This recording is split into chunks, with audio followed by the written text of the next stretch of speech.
The Midnight Pact. In the small town of Blackwood, a dense fog often lingered over the cobblestone streets, curling like smoke around the roots of ancient trees.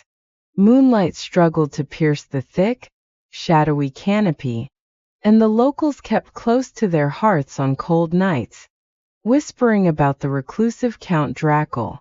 Rumors swirled about his towering castle, hidden deep in the northern woods. Few dared to venture close, for they claimed he was no ordinary nobleman. He was a creature of the night, a descendant of the Dracula line, cursed to walk the shadows forever.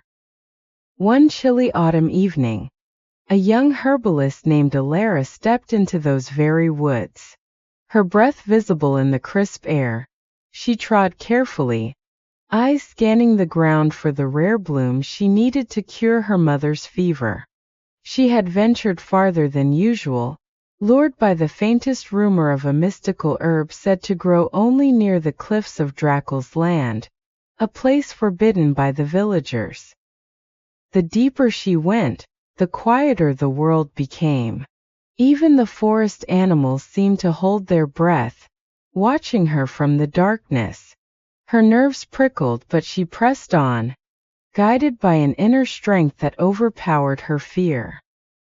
At last, under the twisted branches of an ancient tree, she found the herb, delicate with crimson-tipped leaves, glistening as if kissed by drops of blood. As she bent to pluck it, the silence shattered, and a voice as smooth and chilling as the night air reached her. "Do you know whose land you trespass on?" Alara's heart raced as she straightened up, clutching the herb to her chest. Standing in the shadows was a tall figure, cloaked in dark velvet, his skin as pale as moonlight, his eyes an unnerving shade of red that glowed with an intensity beyond mortal understanding. She drew a shaky breath, meeting his gaze. You must be Count Drackle," she stammered, surprised by the steadiness in her voice. "I meant no harm, my lord. I needed this herb to save my mother." The Count studied her with a look both curious and sorrowful, as though seeing something in her that even she was unaware of. Slowly, he reached out a gloved hand toward the herb she held, his eyes softening. "That herb is powerful, young one," he murmured, "but it carries a dark magic, a magic bound to the Midnight Pact, a promise made centuries ago." Alara's brow furrowed, captivated and fearful at the same time. "What is this pact?" she asked, voice barely above a whisper. The Count stepped closer, and Alara felt an unexplainable pull, as though he were both a magnet and a mystery. His voice softened, carrying an age-old sadness. "The pact grants immortality to those who accept its terms. But there is a price, solitude and eternal yearning. We who are bound may glimpse life's beauty only under the full moon, but we may never truly feel it. The world becomes a shadow and we its ghosts." Alara's heart ached with unexpected sympathy.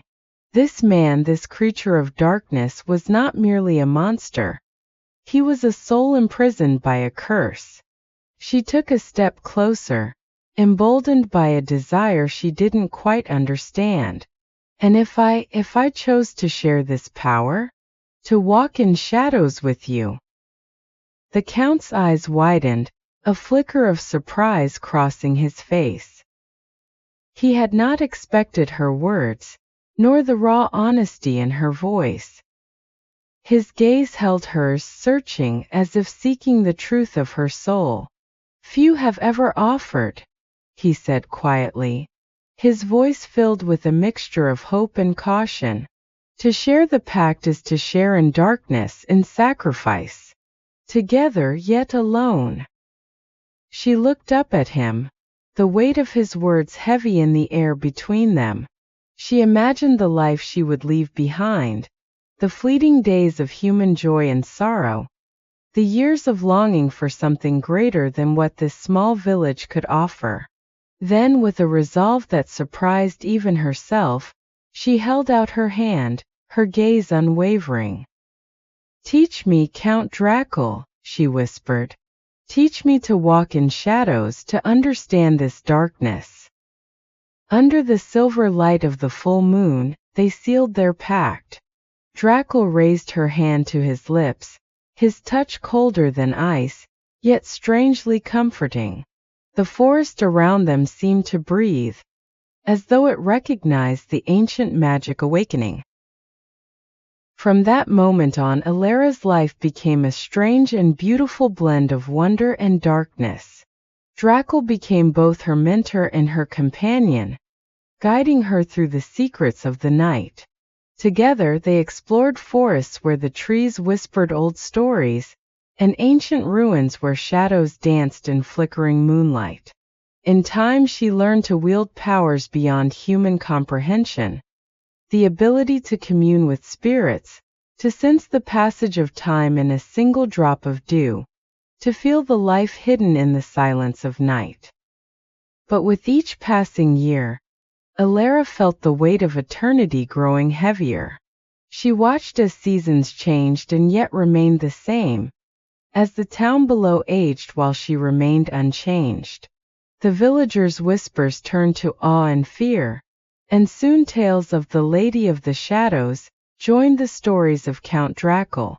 In her moments of quiet reflection, she felt the pangs of loneliness that Dracul had warned her about, the ache of a soul caught between life and eternity. Yet, when she stood beside Dracul on those moonlit nights, she felt a connection, a bond that transcended words. They were two souls bound by a pact, their lives woven into the fabric of night, forever wandering, forever searching for a glimpse of the warmth they could never fully possess. Years passed, and their legend grew, becoming a tale told by firesides to those who dared to listen. And as each new moon rose, Alara and Dracul walked the ancient paths, two shadows against the night, bound by the midnight pact, eternal, yet forever yearning.